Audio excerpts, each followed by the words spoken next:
حضرت محترم رمضان المبارک کا مہینہ برکتوں والا، عظمتوں والا، شانوں والا یہ مہینہ ہے۔ اس مہینے کی مقام شان قرآن مجید میں حدیث مبارکہ میں بعض جگہ پر آیا جاتا ہے۔ قرآن مجید میں رمضان کے متعلق شہر رمضان الذی انزل فیہ القرآن کہ یہ وہ مہینہ جس میں قرآن مجید نازل کیا گیا۔ حدیث مبارکہ میں حضور فرماتے ہیں شبان شہری و رمضان شہر اللہ، شبان میرا مہینہ، رمضان اللہ کا مہینہ ہے۔ اسی طرح ایک اور حکایت میں یہ بھی کہا کہ رمضان میری امت کا مہینہ ہے۔ حضرت محترم رمضان کے مہینے کو دوسرے تمام مہینوں پر فضیلت دی گئی، برکت دی گئی، عظمت دی گئی۔ اس کی بڑی شان ہے۔ جب یہ آتا ہے ہمیں اس میں روزے رکھنے اور قرآن مجید کی تلاوت کرنا، یہ خاص اس رمضان کی عبادت میں رکھا جاتا ہے۔ رمضان المبارک مہینے کی جو مقام، جو شان اللہ تبارک و تعالیٰ نے بتائی یہ تو ایک طرف ہے، بڑی عظمت ہے، تمام مہینوں پر فضیلت ہے، لیکن اس مہینے کے ساتھ اللہ کے کچھ ایسے خاص بندے جن کا تعلق اس رمضان کے ساتھ ایسا ہوا کہ رمضان کے مہینے کی شان جو ہے وہ اور زیادہ بڑھ گئی، اور زیادہ بلند ہو گئی۔ پہلے تو تھی، لیکن اللہ کے نیک بندوں کا اس رمضان کے ساتھ کچھ ایسا تعلق ہوا کہ یہ رمضان کے مہینے کی جو شان تھی اور زیادہ بڑھ گئی۔ مثال کے طور پر جیسے اس مہینے میں حضرت فاطمہ الزہرا کا وصال، حضرت بلال حبشی آپ کا وصال، حضرت عائشہ آپ کا وصال، حضرت خدیجہ الکبریٰ آپ کا وصال باکمال، اور حضرت علی حیدر کرار شیر خدا آپ کی شہادت اس رمضان المبارک میں ہوئی، حضرت امام حسن آپ کی ولادت اس رمضان المبارک میں ہوئی، جنگ بدر اس رمضان المبارک میں ہوئی، فتح مکہ اس رمضان المبارک میں ہوئی، اور لیلۃ القدر کی جو رات اس رمضان المہینے میں آئی، قرآن مجید نازل ہوا۔ یہ جو واقعات ہیں ان کا تعلق جب اس رمضان کے ساتھ ہوا تو اس رمضان کی شان اور بڑھ گئی ہے۔ جب یہ دن آتے ہیں حضرت فاطمہ الزہرا کا وصال کا، حضرت خدیجہ الکبریٰ کا، حضرت عائشہ کا، جنگ بدر، فتح مکہ، حضرت بلال، جب یہ ان کے واقعات دن آتے ہیں تو اس دن میں اور زیادہ ان کی باتیں کی جاتی ہیں، عبادات کی جاتی ہیں، افطاریاں کی جاتی ہیں کہ مثلا کہ اس رمضان کے مہینے کی شان اور زیادہ بڑھ گئی ان لوگوں کے تعلق کی وجہ سے۔ میں ایک مثال دیتا چلتا ہوں، جیسے ایک بندہ ہے، اس نے ایک گھر بنا لیا، بڑا خوبصورت بنا لیا۔ اب جب اس نے گھر تعمیر کیا، اس کی قیمت لگ گئی لاکھ، مثال کے طور پر 1 کروڑ کی لگ گئی۔ اب 1 کروڑ کی اس کی قیمت ہو، بڑا خوبصورت ہے، بڑا اس کی تعریف ہو رہی ہے، اور کچھ دنوں بعد پتہ چلے اسی گھر میں تیل کا کنواں نکل آیا، تو حضرات محترم اس گھر کی قیمت کتنی بڑھ جائے گی، اس گھر کی قدر کتنی بڑھ جائے گی، کیونکہ اس میں تیل کا کنواں بھی نکل آیا۔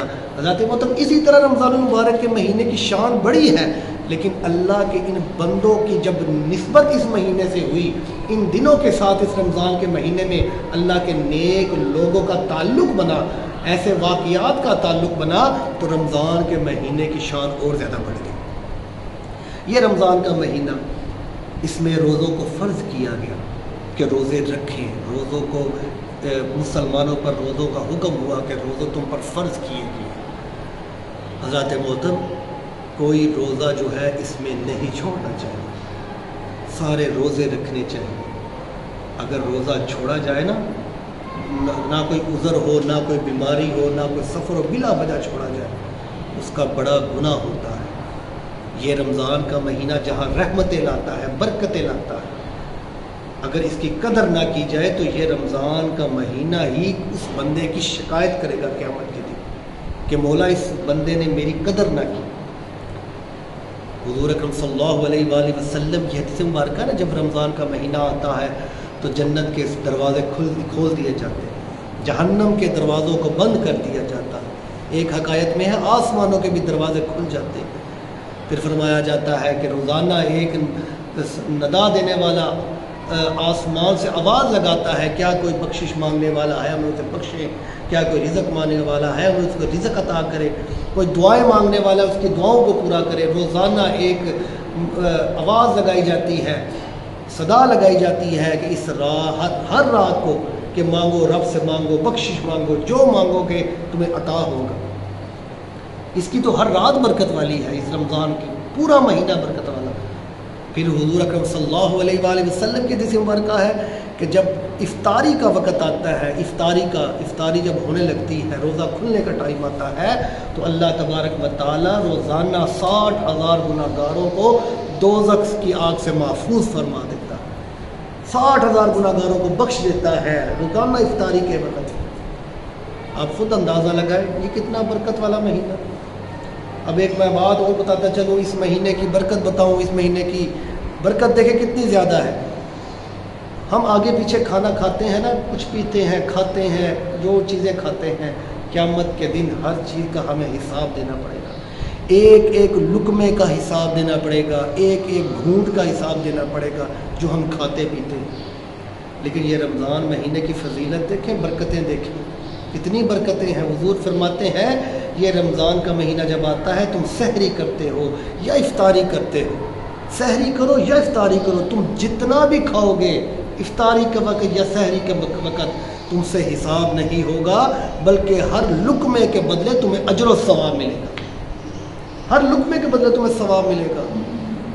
یہ وہ رمضان کا مہینہ، آگے پیچھے کھاؤ تو تمہیں حساب دینا پڑے گا، لیکن رمضان کے مہینے میں تم سحری کے وقت، افطاری کے وقت جب جو بھی کھانا کھاؤ گے تمہیں ہر لقمے کے بدلے اللہ اجر و ثواب دے گا۔ یہ وہ رمضان کا مہینہ، ہمیں اس مہینے کی قدر کرنی چاہیے، اس مہینے کے روزے رکھنے چاہیے۔ انسان کو اللہ نے طاقت دی ہے، جب یہ روزے رکھے جاتے ہیں نا تو انسان کی جسم کی سمجھ لیں زکوٰۃ، روح کی غذا، جسم کی زکوٰۃ نکل جاتی ہے۔ تو حضرات محترم، اور رمضان کے مہینے کا جو پہلا عشرہ ہوتا ہے وہ رحمت کا عشرہ سے کہا جاتا ہے، پہلے 10 روز۔ دوسرا عشرہ جو ہوتا ہے وہ مغفرت کا ہوتا ہے، اور تیسرا عشرہ جو ہوتا ہے، تیسرے جو 10 روزے ہوتے ہیں وہ دوزخ سے عذاب، دوزخ کی آگ سے چھٹکارے کے ہوتے ہیں۔ جب پہلے روزے آتے ہیں رب کی رحمت کا عشرہ ہے، رب سے رحمت مانگو، اس کے بارگاہ میں سربا سجود ہو، اس کی رحمت کی طلب حاصل کرو، تمہیں وہ رحمتیں عطا کرے گا۔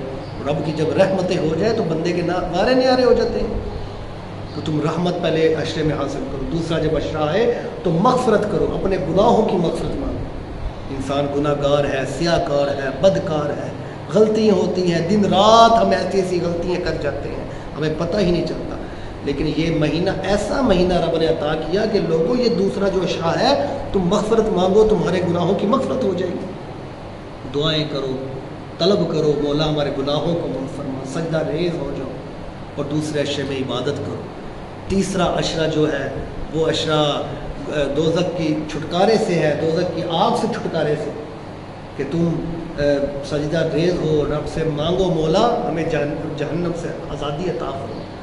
حدیث مبارکہ حضور فرماتے ہیں جو بندہ روزانہ 3 مرتبہ رب سے یہ دعا مانگتا ہے، مولا مجھے جہنم کی آگ سے دور فرما، جہنم سے آگ سے دور فرما، جب روزانہ 3 مرتبہ دعا کرتا ہے تو جہنم خود رب کے آگے کہتی ہے مولا اس بندے کو میری آگ سے محفوظ فرمائیے، خود جہنم پھر کہتی ہے۔ اور اگر روزانہ بندہ 3 مرتبہ کہے مولا مجھے جنت عطا کر، جنت عطا کر، تو جنت پھر رب کے آگے کہتی ہے مولا اس بندے کو میری جنت میں جگہ عطا کر۔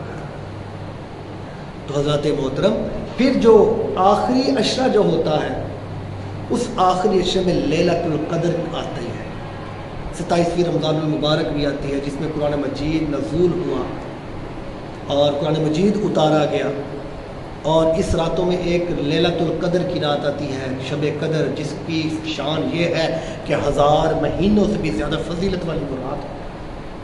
اس رات کو حضور کہتے ہیں تلاش کرو، میرے نبی کریم فرماتے ہیں اس کو تلاش کرو جو طاق راتوں میں ملتی ہے، جیسے 21ویں رمضان المبارک کی رات، 23ویں رمضان المبارک، 25ویں رمضان المبارک کی رات، 27ویں اور 29ویں رمضان المبارک، ان راتوں کو طاق رات کہا جاتا ہے۔ یہ رات ان راتوں میں تلاش کی جاتی ہے، اور جو بندہ اس رات کو پا لیتا ہے سمجھ لیں اللہ کا اس پر بڑا کرم ہوتا ہے۔ جو بندہ اس رات کو حاصل کر لیتا ہے، یہ رات جس کو مل جاتی ہے، حضرات محترم حضور فرماتے ہیں اس کا پھر یہ مقام ہوتا ہے کہ جبرائیل علیہ السلام اس سے مصافحہ کرتے ہیں۔ جو بندہ یہ رات کو پا لیتا ہے، عبادت کر لیتا ہے،